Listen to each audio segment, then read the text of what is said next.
Number, yeah. And then And then, that's it. okay.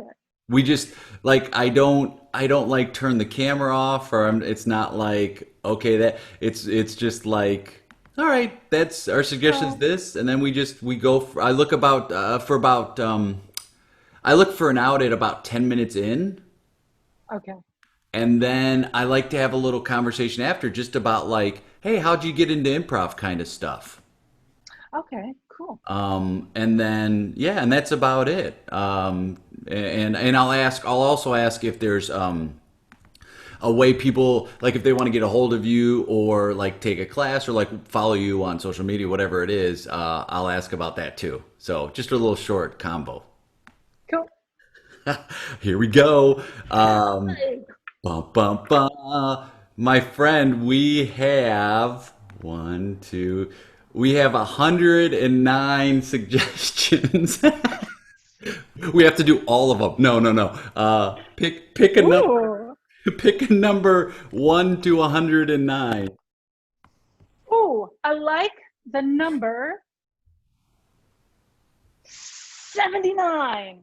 79. Here we Oh, go. you've got to count them all. No, that's Jeremy. That's everyone's favorite part is watching me count. So Okay, good. 79. Here we go. All right, 83, 82, 81, 80, Smart.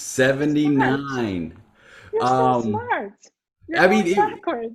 how it's yeah, and how it's laid out was it says at the bottom view 17 more comments. So then I'm like, okay, let me just take it backwards from that. But wait, let me check my math. All right, 109. So here we go. Here's math time. So that's 109. So it's 92, right? 91, 90, 89, 88, 87, 86, 85, 4, 3, 2, 1, 80, 79. This comes from Jennifer, my friend Jennifer, who has been on a string of her suggestions getting picked. Oh, Jennifer. Uh, Oh, will she tell our futures? she is. I mean, she's great. She's an improviser out of Connecticut. Ooh. And her suggestions are so great. And this one we've got is, what's that in my soup? What's that in my Well, soup? Thanks, Jennifer. thank you, Jennifer.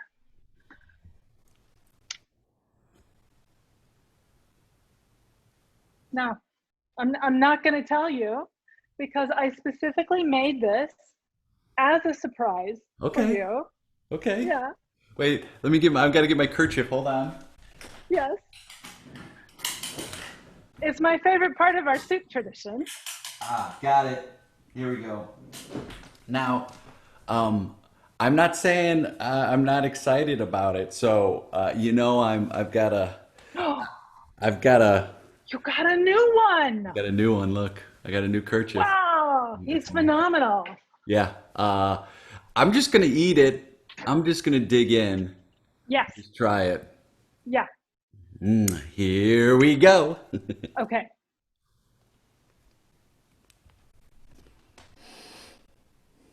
Mmm.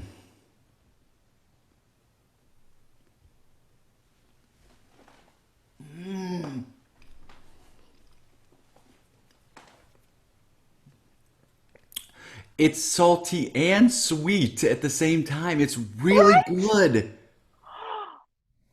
I know there's cumin in this. I know that, but then I mean you love cumin. There's something else though. It's really good.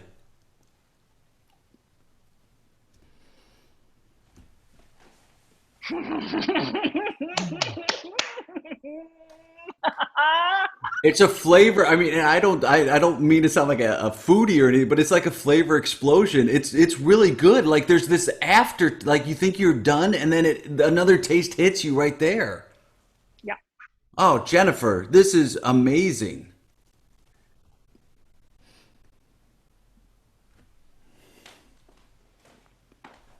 There's a citrus. I don't know if it's citrus, but there's a citrus taste to it. It's like lemongrassy, and it might.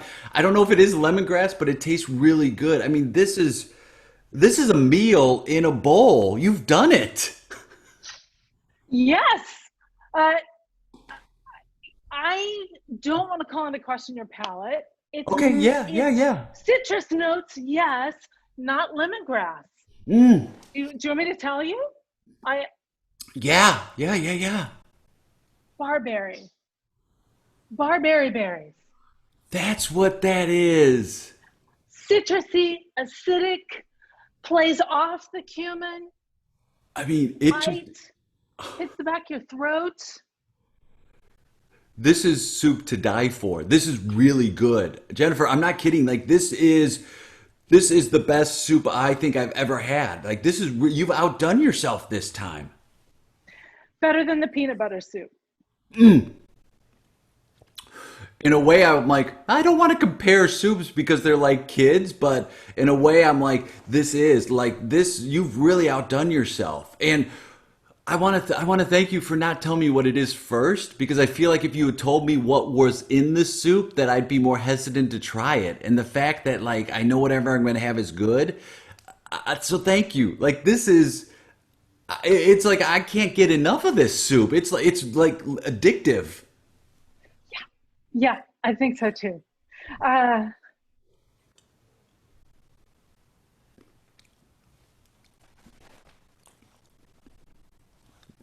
It's really good. yeah. I'd like another bowl, please. Okay. Wow. um,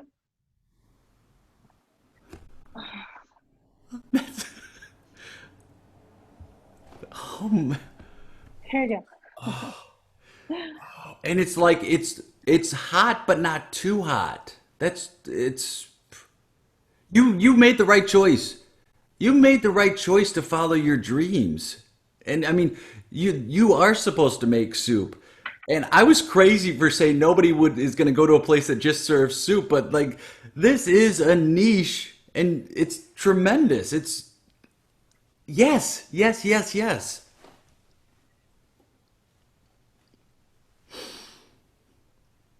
What? What? What? I put one more ingredient in there. I needed something to thicken it, something that would be unexpected, something that needed to be used because it was going to spoil if I didn't use it. You know how I like to go tip to tail. I like to use everything, and I don't like anything to go to waste. Um,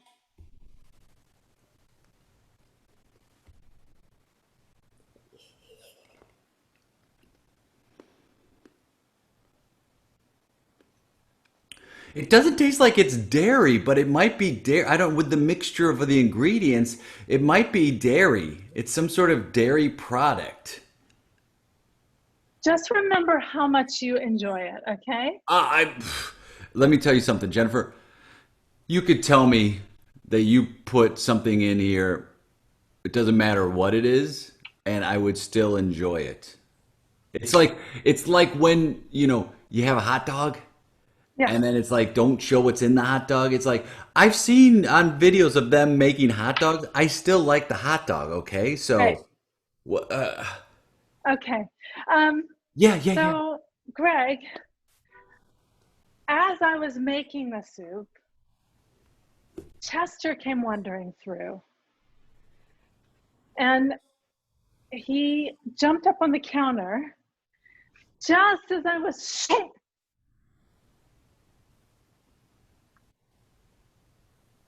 and rather than waste the beauty and essence of Chester the cat, I put him in the soup. You put our cat in the soup. Or Chester put himself in the soup.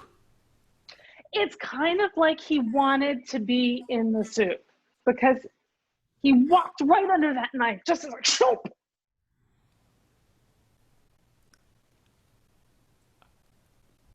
This is the most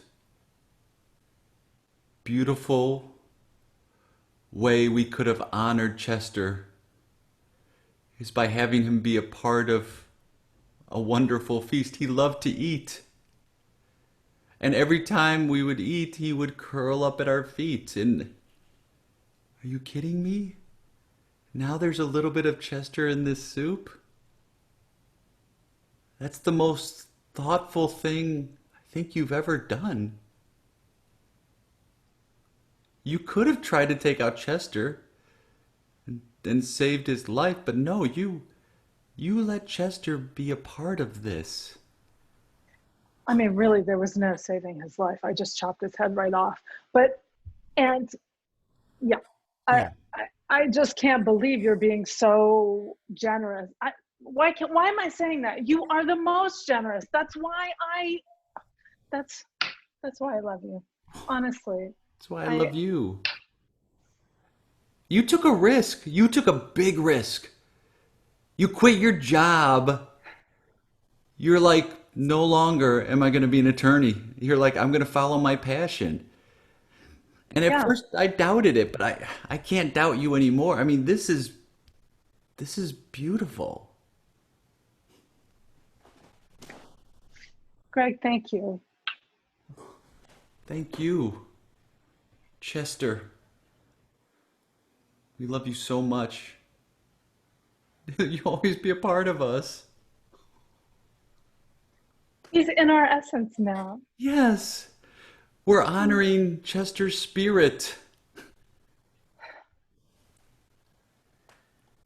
I mean, I can't put it on the menu. Where would I find it? I can't put a Chester in every. Let's agreed. But hear me out. Of course we can't put that on the menu. Hypothetically though, Did you say we? yeah, I want to be a part of this with you. You want in? I want You in. want in? Oh, oh, you want in? I want in. I mean, I don't know if you were trying to convince me or what it was, but this is life. And what you did with Chester, it's the circle of life. It's what we're supposed to do. So if you'll have me, I want in. For a second time in our lives, I say yes to having you as my partner. Scene! Oh, you are so fun. It was such a blast. You're so skilled. You're such a skilled improviser. Thanks, Jay. Oh, I loved it. Oh my God. Do you now you have a cat, right? You have one? We used to have two. But Soup? Yeah, we have one cat now. I'm living with two cats. I'm usually a dog person. And don't ever let anybody know this. Like nobody's watching, so it's fine. But the cats that I live with now, I they're good. Like they're not. That's a ringing endorsement. That's my that's my ringing endorsement. But I see why people like pets are a part of the family. You know, you have such a bond with your animals. And we talked earlier about like you're also an amazing painter and you're an artist as well and you just don't have the heart to move because your cat sleeps where your supplies are and where you usually paint. So now you just don't have the heart to move your cat. And I go, I get that. Like they bring such joy to our lives, animals do. Yeah, really. And she's been with us for 17 years. Oh, So, wow. yeah, she came from the States with us and yeah, all Oh, of that. I can't believe we're talking about cats now. yes, we are, Um, Jeremy. Yes. I had dogs growing up. My thing, and I had a okay. dog for 14 years until recently. And this, I had a dog named Pitsy, which was she was a pit bull mix, Of and course. just beautiful. Like pit bulls get a bad rap because they'll do Yeah. what the owner says. So if the owner's Mhm. like training them to do something, they want to please the owner so much, so they'll do it. But like they used to be known as nanny dogs because you would leave them with kids and they would protect the kids. And so I had this wonderful pit bull that just like lit up our lives, and it's just that feeling of love. Mm. I remember she started like having a hard time climbing stairs and whining Yeah. a lot. And I think that's an animal's, an animal will tell you, hey, I'm hurt, I'm tired, I can't do this anymore. And so yeah, it was, but she was such a influence on us, and coming home to not an empty place, right? And having animals there. I mean, it's huge. And now having like, I think I'm a person that just likes having animals around. So the fact that there are these two cats that honestly, there are times where like we have this understanding, which is like, hey cat, be cool, I'll be cool to you. We don't have to be like the best of friends, but yet there's this like respect going on. So like I find it's better than I had thought it was going to be. Cats are pretty, if you give them a choice, if you say, for example, if they're hopping up on the couch and they're not allowed to do that, or on a counter, Yeah. if you say, this is not for you, please get down, and you give them, you make it clear, they'll get down. And if they don't, then you can go, this is not for you. No. And Yes. they'll get it. And it took me a long time. I had been a cat owner for 30, I don't know, maybe actually 30 years before I realized I don't have to tell the cat. I can just explain the situation in simple terms, and they get it, which is weird. It's funny because dogs are like, "Oh, you want me to jump on the counter?" And you're like, "No, no, no, don't jump." And they're like, "Great, I'll jump on the counter then." Like they're just like, Improvisers. yeah. They're like, "Okay." Oh, hi. I think it's great. I think animals are just like, I mean, they are family members, and you know that you Mm, become so attached to them, and they become such a part of your life, and such a part of your routine too, and it just is like joy. yeah. Um, Yeah. how did you get into improv? Question one, how did you get improv? Question two, how did you end up in Barcelona? Ooh. Question one. Um, we had moved to Barcelona. I'm going to answer them in the opposite order. Question two. Um, we moved to Europe in 2007. We moved to Austria because my husband got a job with a company there. And it was so cool. Um, and so we lived there for 2.5, almost 3 years. And that job ended, and he got another job here. So we moved here. And in Austria, we had friends, but I've always done theater all my life, Yeah. technical theater mostly, some directing. And I thought, okay, I And you cannot mean behind the, like, not on stage. You mean mostly you've been behind the stage when you say technical makeup, costumes, directing. lighting, all of that.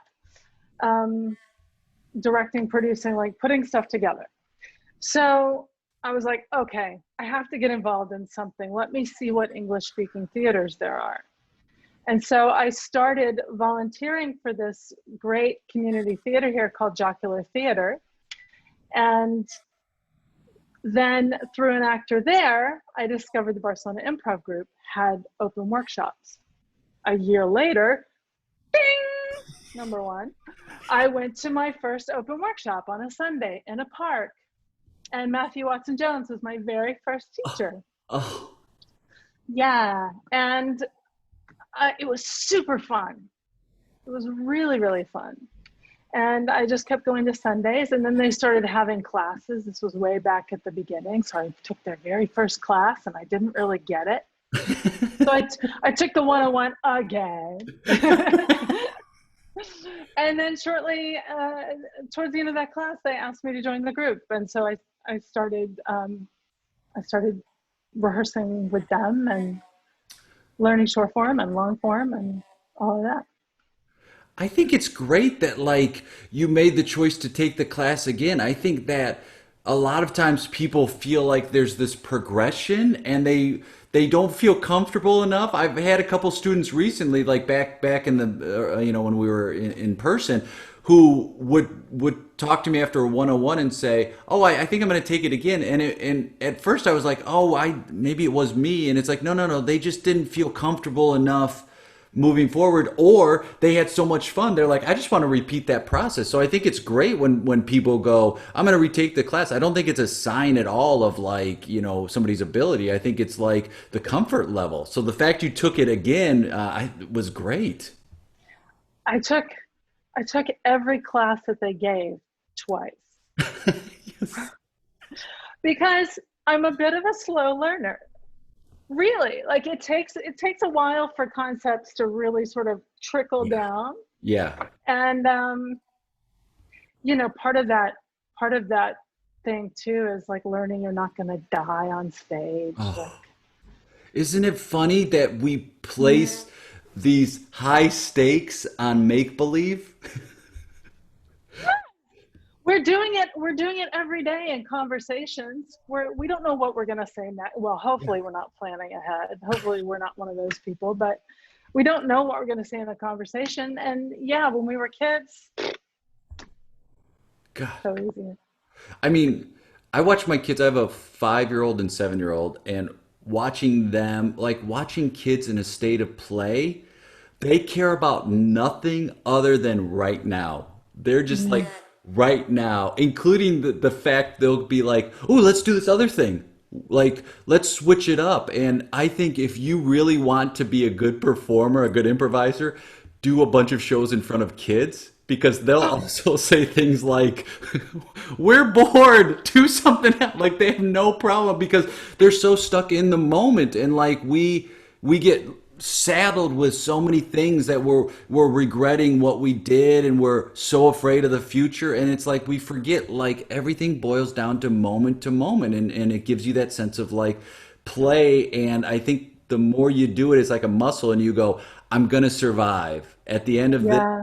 I'm gonna be fine. It's probably not gonna turn out the way I wanted it to turn out or hoped it would, but if I let Thank go, goodness.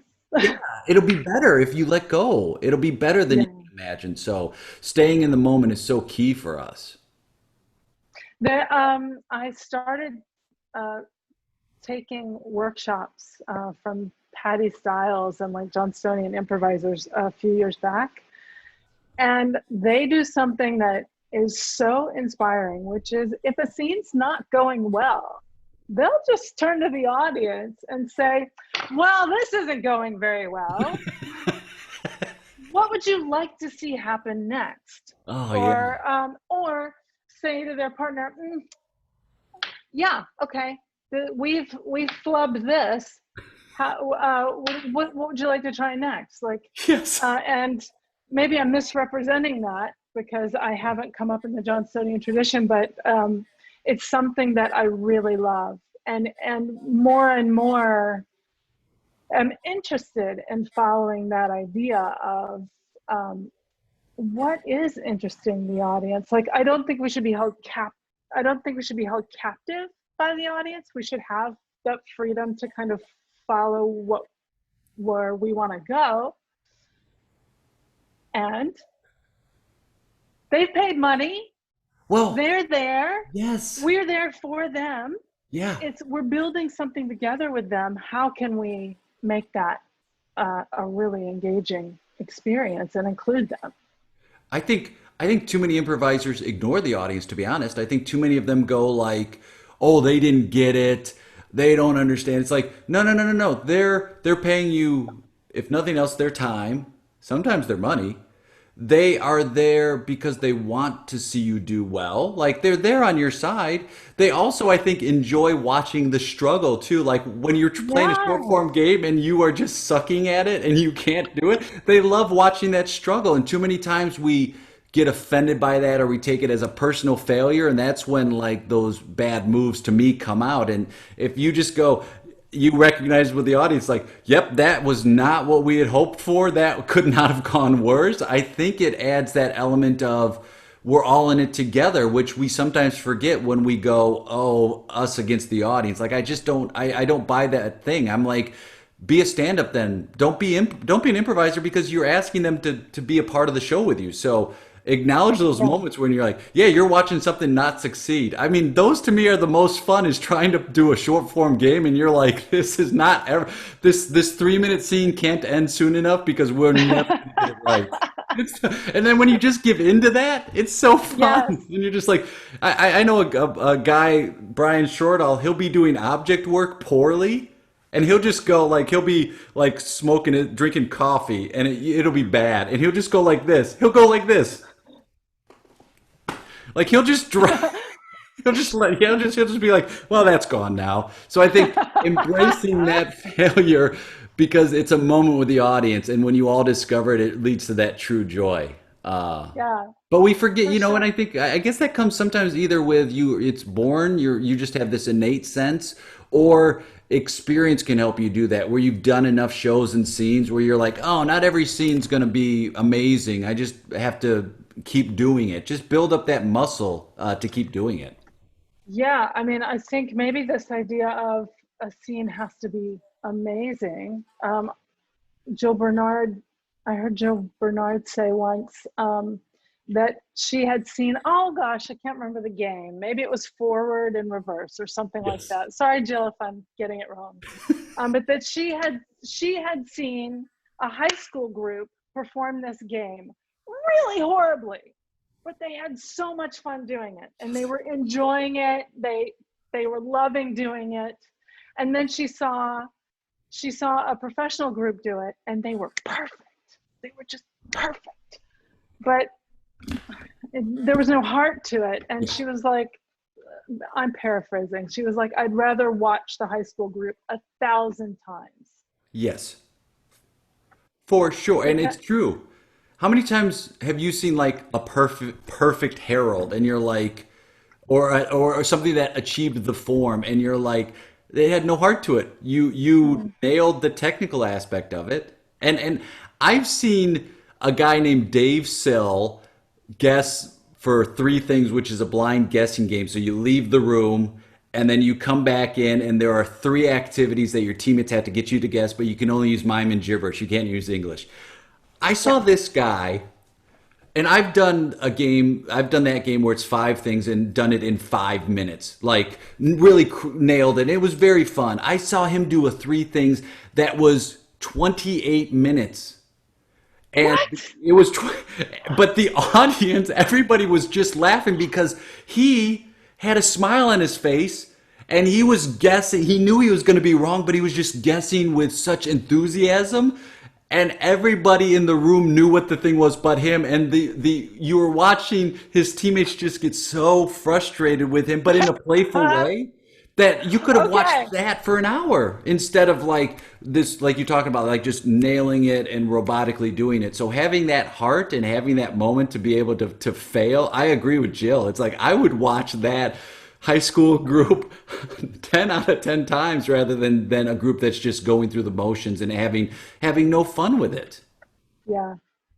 Yeah. Um, where where can people, because I mean you're doing a little bit of teaching online, you're doing a little bit of that, like you're you know, and this is not hyperbolic, like you're a world known improv teacher and you have, What? come on, you've taught all over the world, and yeah, I've and, taught in a few countries.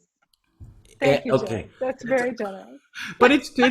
Like, and so if people want to, like, you know, take classes from you or follow things you're doing, or, you know, see some of your art or anything like that, like, what's the best way they can do that?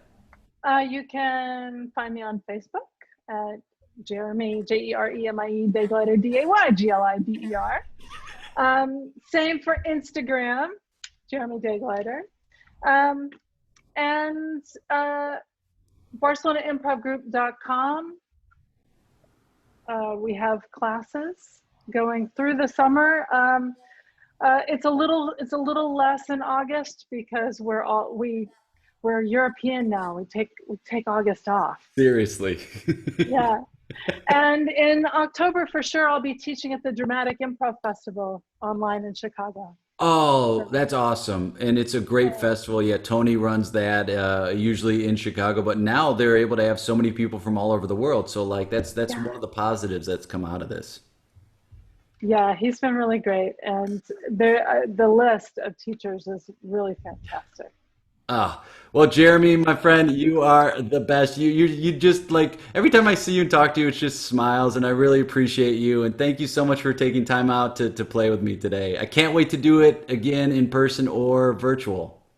Thank you, Jay, and thank you for doing this with so many people across the world. I really appreciate that you are taking the opportunity to highlight all these people. It's really cool to see you all play. So Oh, thank you, my friend. I'll be well. thank you, Jay. Bye.